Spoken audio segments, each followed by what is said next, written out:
Hello friends, my name is Mohammad Asad. I am from revolution academy.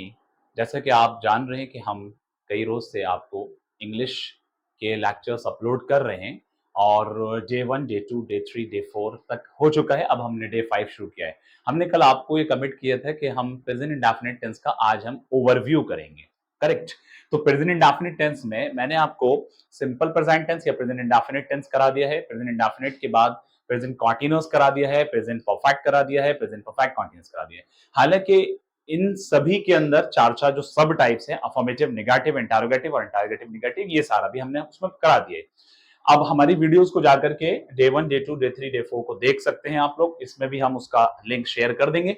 आज जो हम class शुरू कर रहे हैं, उस क्लास के अंदर आपको बहुत ही आसान तरीके से आपको थोड़ा सा स्पीकिंग का हम लेकर के आएंगे, थोड़ा सा वो सिखाएंगे कैसे आपको बोलना है, कैसे उसकी प्रैक्टिस करनी है स्पीकिंग को लेकर के, जो बिल्कुल समझ लें कि फ्रेशर्स हैं उनके लिए खास तौर पे। तो यहां पर प्रेजेंट इंडेफिनिट टेंस आज हम शुरू करने जा रहे हैं स्पीकिंग के लिहाज से। तो प्रेजेंट इंडेफिनिट टेंस में हर एक के हम टेंसेस की प्रैक्टिस करवाएंगे, ठीक है? प्रेजेंट टेंस के अंदर आपके यहां पर शुरू करवाएंगे चार तरीके के टेंसेस हैं, जैसे हमने पीछे क्लास में ली प्रेजेंट टेंस। तो प्रेजेंट टेंस में सबसे पहले हम क्या पढ़ेंगे? मैंने बताया कि सबसे पहले यहां पर हम प्रेजेंट इंडेफिनिट की बात करेंगे। तो प्रेजेंट इंडेफिनिट के अंदर बेटा क्या होता है? प्रेजेंट इंडेफिनिट टेंस में या सिंपल प्रेजेंट में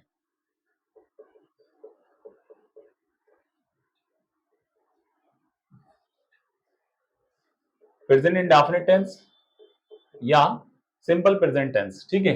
तो प्रेजेंट इंडेफिनिट टेंस में यहां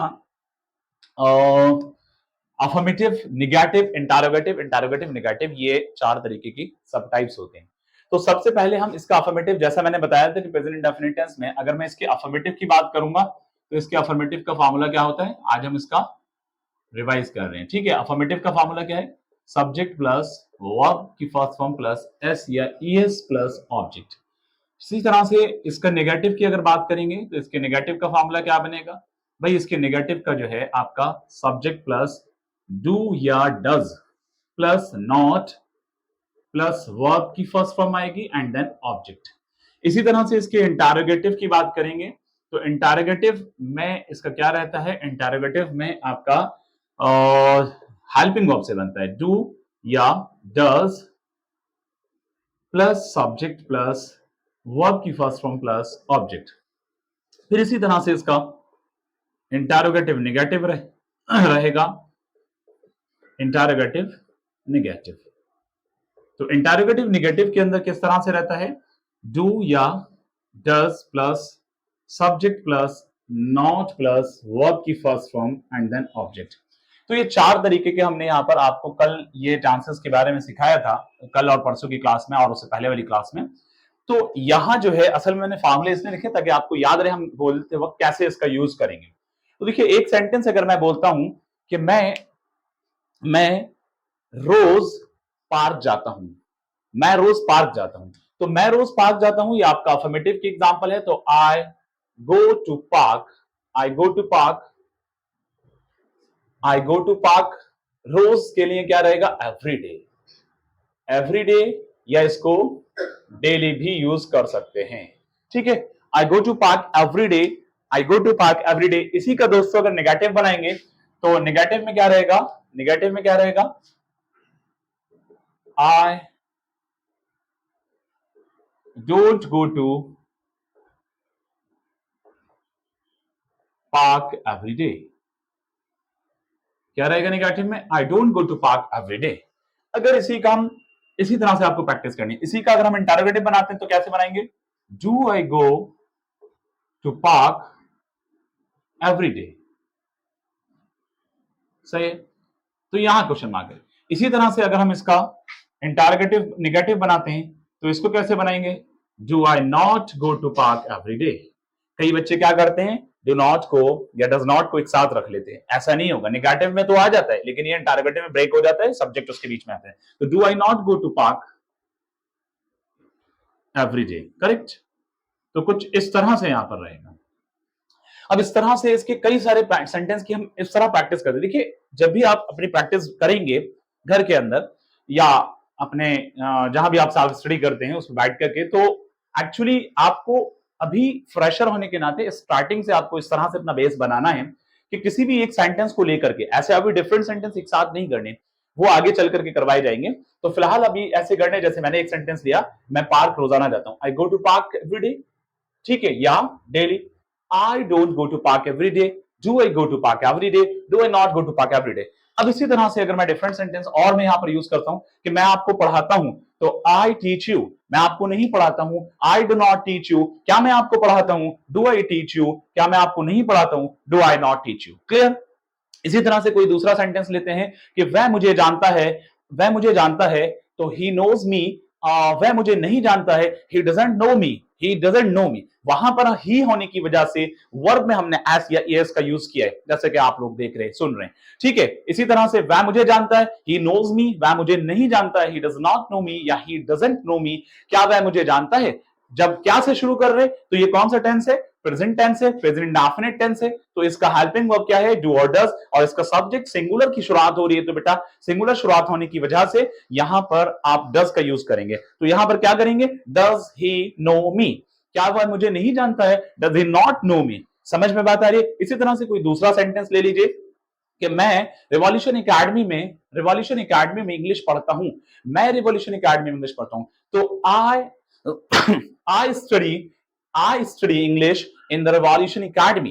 I study English in the Revolution Academy. और इसी तरह से अगर निगेटिव बनाएंगे, I don't study English in the Revolution Academy. इसी तरह से इंटरोगेटिव बनाएंगे तो do I study English in the Revolution Academy. इसी तरह से इंटरोगेटिव निगेटिव का क्या बनेगा, do I not study English, do I not study English in the Revolution Academy. इसी तरह से आप जब शुरुआत करें स्पीकिंग के लिए, तो आप कोशिश करें कि इंपैरेटिव्स का ज्यादा यूज करें। अब इंपैरेटिव्स क्या चीज आ गई, आप लोग सोच रहे होंगे सर ये क्या नई चीज बोल रहे हैं, इंपैरेटिव्स ने तो बताया नहीं। डजंट मैटर, उसका हम सिखाएंगे आपको। फिलहाल इतना समझेंगे इंपैरेटिव्स वो होते हैं कि जो सब्जेक्ट और वर्ब के साथ बन, जैसे मैं खाता हूं, आई ईट, मैं नहीं खाता हूं, आई डोंट ईट, क्या मैं खाता हूं, डू आई ईट, क्या मैं नहीं खाता हूं, डू आई नॉट ईट। अब इसी तरह से यानी यहां जो इंपैरेटिव मैंने बोला कि सिर्फ सब्जेक्ट और वर्ब का यूज किया, ऑब्जेक्ट हमने इसमें लगाया नहीं। वह दौड़ता है, ही रन्स, वह नहीं दौड़ता है, वह नहीं दौड़ता है, ही डजंट रन, क्या वह दौड़ता है, डज ही रन, क्या वह नहीं दौड़ता है, डज ही नॉट रन। तो मैं उम्मीद कर रहा हूं कि आपके प्रेजेंट इंडेफिनिट टेंस का जो मैं स्पीक करके यहां पर बता रहा हूं, तो आपके समझ में आ पा रहा होगा। तो प्रेजेंट इंडेफिनिट टेंस में जो फॉर्मूले हैं आप लोग इसको नोट कर सकते हैं। सब्जेक्ट वर्ब की first form S S and object, और नेगेटिव में सब्जेक्ट डू डज के साथ नॉट रहेगा, वर्ब की फर्स्ट फॉर्म ऑब्जेक्ट रहेगा, और इंटरोगेटिव में डू डज सब्जेक्ट वर्ब की फर्स्ट फॉर्म ऑब्जेक्ट रहेगा। इंटरोगेटिव नेगेटिव के अंदर डू डज के बाद सब्जेक्ट एंड नॉट वर्ब की first form and then object रहेगा। हमेशा याद रखना है कि इंटरोगेटिव जो है यहां पर जब क्या से शुरू हो रहे हैं, तो उस टेंस के अंदर उसके हेल्पिंग वर्ब से बनेंगे। ओके बेटा, समझ में आ रहा है अच्छे से। अब उसके बाद अगर कुछ बच्चों के जहन में इस वक्त बताते हुए, मे बी पॉसिबल कि जब मेरी वीडियो को कुछ बच्चे, कुछ स्टूडेंट्स उस वक्त देख रहे होंगे, तो जरूर ये बात जहन में आ रही है कि सर ने इंटरोगेटिव सिर्फ अभी यहाँ एक बताया, लेकिन मैंने पीछे की वीडियोस में ये बात कही थी। फिर मैं कह देता हूं कि इंटरोगेटिव की दूसरी कैटेगरी भी होती है जो WH फैमिली मेंबर से बिलोंग करते हैं, जो WH फैमिली मेंबर में आते हैं। WH फैमिली मेंबर क्या होते हैं, जिसमें वॉट आ गया, वैन आ गया, वाई आ गया, वेयर आ गया, हाउ आ गया, हु आ गया। ये मैंने आप लोग के लिए एक मैटर प्लान करके रखा है। जब ये प्रेजेंट और पास्ट और फ्यूचर सब कुछ कंप्लीट हो जाएगा, इसके बाद मैं WH फैमिली मेंबर की तीनों डांसेस से लेकर के एक कंप्लीट वीडियो आपको शूट करके दूंगा, ठीक है। तो वहां आपके लिए काफी वो फेवरेबल होगी, हेल्पफुल होगी। तो फिलहाल आपके सामने ये समझ में आ गया होगा। मैंने कई सारे सेंटेंस भी आपको एग्जांपल्स के तौर पे बोले, ऐसे ही बोल करके आप लोग को भी प्रैक्टिस करना है बहुत अच्छे से। इंग्लिश कोई बहुत ज्यादा मुश्किल नहीं, बट आपको अपने बेस को स्ट्रांग करना है। वो कहते हैं ना कि किसी का अगर फाउंडेशन स्ट्रांग होता है, बेस स्ट्रांग होता है, तो वो आगे तक भी मजबूत रहता है, और वो फिर वो छोटे मोटी चीजों से या आंधी तूफानों से वो हिलता डुलता नहीं है। समझ में आ रही है बात। तो जैसे हमने एक एग्जाम्पल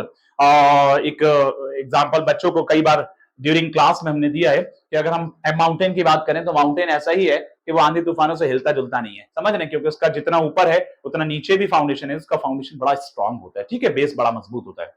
बहरहाल, तो इसीलिए बेस स्ट्रांग करने के लिए सिखाया जा रहा है आपको। तो उसके बाद हम प्रेजेंट इंडेफिनिट टेंस के बाद अब प्रेजेंट कॉन्टिन्यूअस की बात करेंगे, ठीक है बेटा। तो प्रेजेंट कॉन्टिन्यूअस में किस तरह से रहेगा, इसी तरह से एक एग्जांपल देकर के फिर हम आगे की तरफ आएंगे।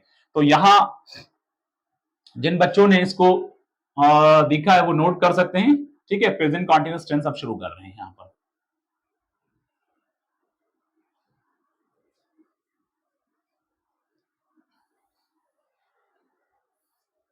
यस बेटा, तो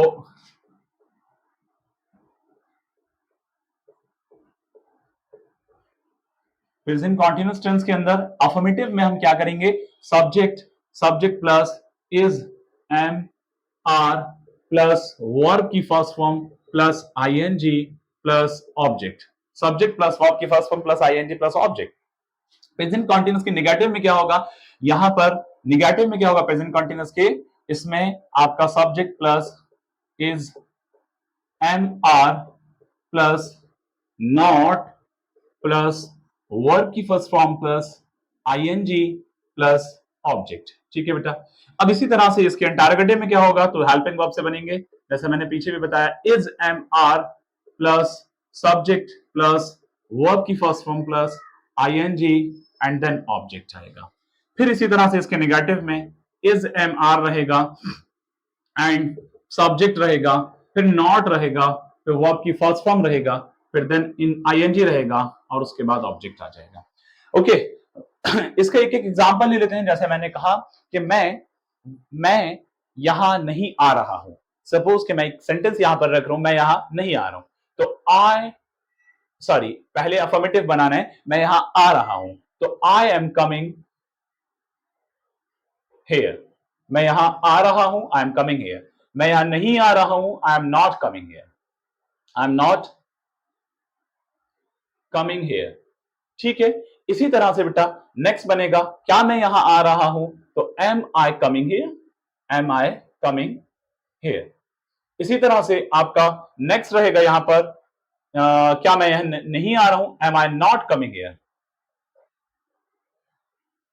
am I not coming here. तो यहां पर एक बात समझ में, आप लोगों ने देखा कि किस तरह से हम सेंटेंस को बना रहे हैं। अब इसकी थोड़ी सी प्रैक्टिस करते, जैसे कि मैंने यहां पर कहा कि मैं पढ़ा रहा हूं, आई एम टीचिंग, मैं नहीं पढ़ा रहा हूं, आई एम नॉट टीचिंग। मैं पढ़ा रहा हूं, एम आई टीचिंग, क्या मैं नहीं पढ़ा रहा हूं, एम आई नॉट टीचिंग।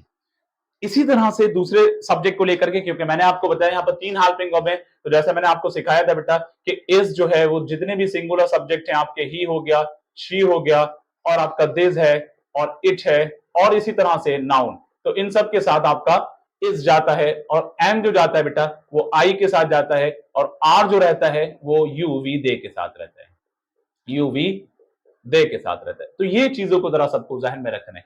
अब इसी तरह से मैं दूसरे सेंटेंस के आपको प्रैक्टिस करवाता हूं। जैसे मैंने कहा कि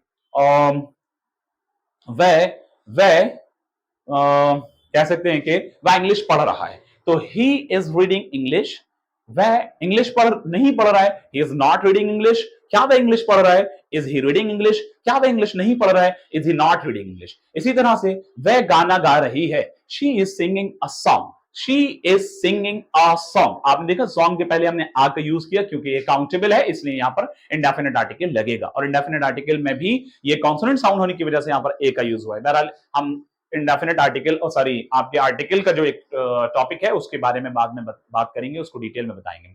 इसी तरह से क्या वह गाना नहीं, क्या वह गाना गा रही है, या इसी तरह से मैंने जैसे एक बार रिपीट कर देता हूं, वह गाना गा रही है, she is singing a song, और वह गाना नहीं गा रही है, she is not singing a song. क्या वह गाना गा रही है, is she singing a song. और इसी तरह से क्या वह गाना नहीं गा रही है, is she not singing a song.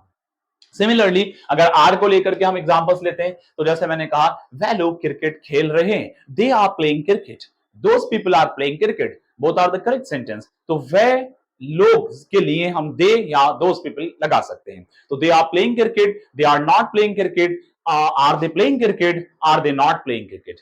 Clear. इसी तरह से अगर मैं दूसरा एक हेल्पिंग ऑफ लेता हूं, जैसे मैंने कहा हम दिल्ली जा रहे हैं, we are going to Delhi, we are going to Delhi, हम दिल्ली नहीं जा रहे हैं, we are not going to Delhi. क्या हम दिल्ली जा रहे हैं, are we going to Delhi. क्या हम दिल्ली नहीं जा रहे हैं, are we not going to Delhi.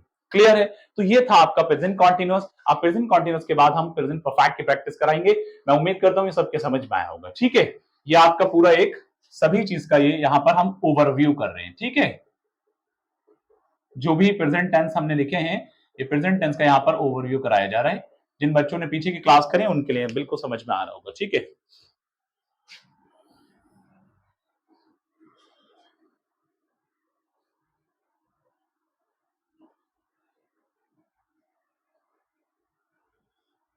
अब हम कौन सा टेंस शुरू करने वाले हैं? प्रेजेंट कॉन्टिन्यूअस के बाद कौन सा था, जल्दी से बताएं। यस, प्रेजेंट कॉन्टिन्यूअस के बाद प्रेजेंट परफेक्ट टेंस आते हैं। कौन से आते हैं? प्रेजेंट परफेक्ट टेंस आते हैं। ठीक है, तो अब हम यहां पर प्रेजेंट परफेक्ट की प्रैक्टिस करवा देते हैं। Present perfect tense, okay.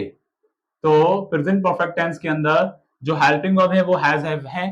जैसे मैंने बताया, सब्जेक्ट हैज और हैव प्लस वर्ब की third form and then plus object. इसी तरह से इसका नेगेटिव का सब्जेक्ट और हैज, सब्जेक्ट के बाद हैज या have plus not plus verb की थर्ड फॉर्म प्लस ऑब्जेक्ट। फिर उसके बाद सब्जेक्ट, यहां पर हम बना रहे हैं इंटरोगेटिव। इंटरोगेटिव में हैज या हैव पहले आएगा, हैज हैव के बाद सब्जेक्ट आएगा, उसके बाद नॉट, सॉरी नॉट वाला तो नीचे रहेगा, उसके बाद वर्ब की थर्ड फॉर्म रहेगी, फिर उसके बाद ऑब्जेक्ट रहेगा। फिर इसी तरह से इसमें अगर बात करेंगे तो हैज हैव रहेगा और हैज हैव के बाद सब्जेक्ट रहेगा, सब्जेक्ट के बाद नॉट रहेगा, नॉट के बाद वर्ब की थर्ड फॉर्म रहेगा, फिर ऑब्जेक्ट रहेगा। क्लियर है? तो इसके एक एग्जांपल लिख करके बताते हैं, फिर स्टिक करवाएंगे। ओके, यहां बेटा जैसे मैंने कहा कि मैं आपको पढ़ा चुका हूं, तो आई हैव, पढ़ाने के लिए टीच होता है, इसकी थर्ड फॉर्म जो होगी टॉट हो जाएगी। I have taught you, I have taught you. अब इसका नेगेटिव अगर बनाएंगे तो I have not, I have not taught you, I have not taught you. इसी तरह से इसका इंटरोगेटिव बनाएंगे तो क्या मैं आपको पढ़ा चुका हूं, तो हैव आई टॉट यू, क्या बनेगा? Have I taught you. Clear? Have I taught you. Okay, इसी तरह से इसका इंटरोगेटिव नेगेटिव बनाएंगे तो इंटरोगेटिव नेगेटिव इसका कैसे बनेगा? Have I not taught you, have I not taught you. Clear है? तो क्या मैं आपको नहीं पढ़ा चुका हूं? तो ये समझ में बात आ रही है, have I not taught you. अब इसी तरह से प्रेजेंट परफेक्ट की थोड़ी सी प्रैक्टिस करते हैं। जैसे मैंने एक ही सेंटेंस को लेकर के आपको बार बार प्रैक्टिस करनी है, 10 20 50 सेंटेंस बोल करके इसी तरह से आपको प्रैक्टिस करनी है। ठीक है, अब यहां आपको, जैसे मैंने एक सेंटेंस यहां पर एग्जांपल ले रहा हूं कि मैं आपको जान चुका हूं, तो I have known you, I have recognised you, ये भी कह सकते हैं। ठीक है, अब क्या मैं आपको नहीं जान चुका? I don't have, sorry, I have not known you. इसी तरह से हैव आई नोन यू, इसी तरह से इसका क्या बनेगा? Have I not known you. Clear? अब मैंने कहा कि मैं उसे बता चुका हूं, तो I have told him, I have told him, I have not told him, have I told him, have I not told him. Clear? Similarly इसी तरह से एक सेंटेंस और ले रहे हैं। अब ले सकते हैं कि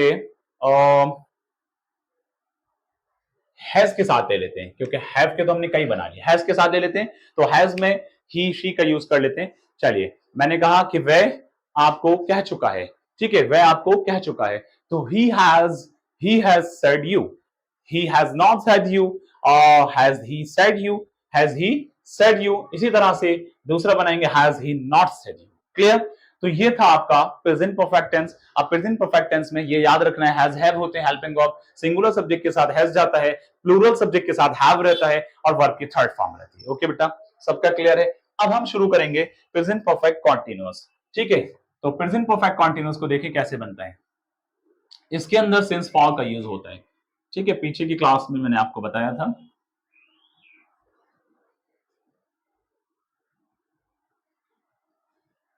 यहां प्रेजेंट परफेक्ट हम शुरू कर रहे हैं कॉन्टिन्यूअस टेंस। ठीक है, प्रेजेंट परफेक्ट कॉन्टिन्यूअस टेंस के अंदर आपका अफर्मेटिव के अंदर देखो फॉर्मूला जो होता है, सब्जेक्ट प्लस हैज या हैव तो रहेगा ही, प्लस बीन प्लस वर्ब की फर्स्ट फॉर्म के साथ ING plus object plus since या फॉर। ये मैंने कल बेटा आपको बताया था कि सिंस और फॉर में क्या यूज होता है। सिंस जो होता है वो पॉइंट ऑफ टाइम के लिए होगा, और फॉर जो होगा वो पीरियड ऑफ टाइम के लिए होगा।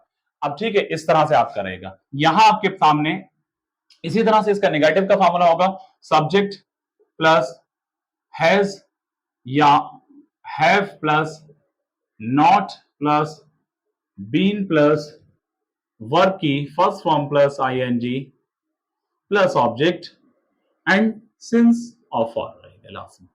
Since period of point of time के लिए, और फॉर जो है वो पीरियड ऑफ टाइम के लिए रहेगा। ठीक है, इसी तरह से इसका दूसरा इंटरोगेटिव बनाएंगे तो ये क्या रहेगा, हैज या हैव से स्टार्टिंग होगी, प्लस सब्जेक्ट, फिर उसके बाद बीन, फिर उसके बाद वर्ब की फर्स्ट फॉर्म, फिर उसके बाद ING and then object and then since या फॉर, और सिंस फॉर के बाद जो बात आगे की गई है वो रहेगा। इसी तरह से इसका नेगेटिव में क्या रहेगा, हैज या have plus subject plus not plus been plus verb की फर्स्ट फॉर्म प्लस आईएनजी और प्लस ऑब्जेक्ट प्लस सिंस या फॉर। क्लियर? तो ये कुछ इस तरह से रहेगा। अब एक एक एग्जांपल इसका ले लेते हैं। जैसे कि मैंने कहा कि मैं आपको सुबह से इंग्लिश पढ़ा रहा हूं या मैं आपको सुबह से पढ़ा रहा हूं। तो इस सेंटेंस को कैसे बनाएंगे? इस सेंटेंस को हम यहां लिख लेते हैं, मैं आपको सुबह से पढ़ा रहा हूं। तो I have been teaching you since morning.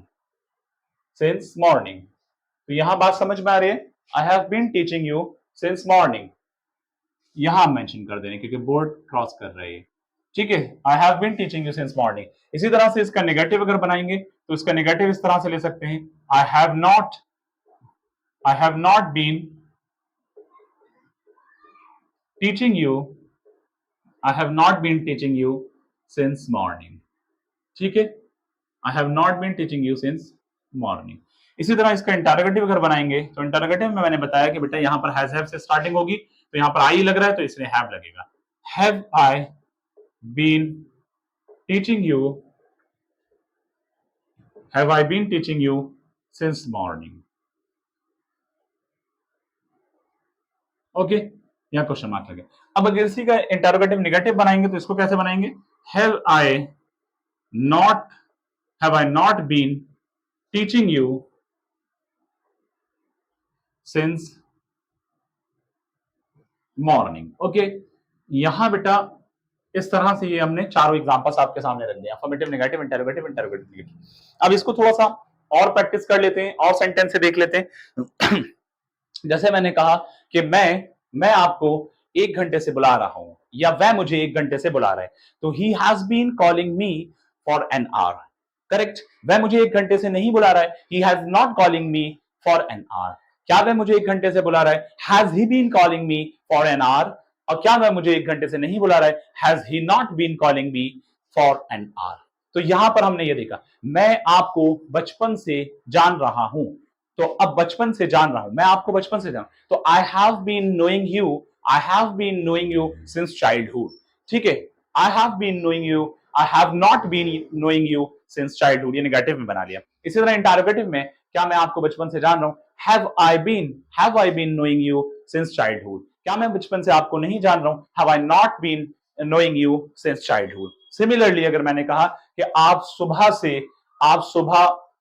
यानी सुबह 5 बजे से अपने एग्जाम की तैयारी कर रहे हो, तो इसको कैसे बनाएंगे, you have been preparing for examinations since 5 AM in the morning. या सिंस 5 AM अगर हम ये मेंशन करें तो ऑब्वियस सी बात है कि वहां पर मॉर्निंग की बात हो रही है, तो आपको अलग से मॉर्निंग की रिक्वायरमेंट नहीं। लेकिन अगर आप सिंस 5 o'clock करते हैं तो सिंस 5 o'clock के बाद इन द मॉर्निंग आपको करना होगा। इसी का नेगेटिव अगर बनाएंगे तो आप सुबह से एग्जाम की तैयारी नहीं कर रहे हैं। ठीक है, तो you have not been preparing for examination since 5 o'clock। इसी तरह से क्या आप सुबह 5 बजे से अपने एग्जाम्स की तैयारी कर रहे हैं, तो कैसे बनाएंगे, हैज, या अगर आप सब्जेक्ट यू है तो have you been preparing for examinations since 5 o'clock। इसी तरह से इसका नेगेटिव जो रहेगा बेटा, तो नेगेटिव जो रहेगा किस तरह से, have you not been preparing for examination since 5 o'clock या since 5 AM, okay, in the morning.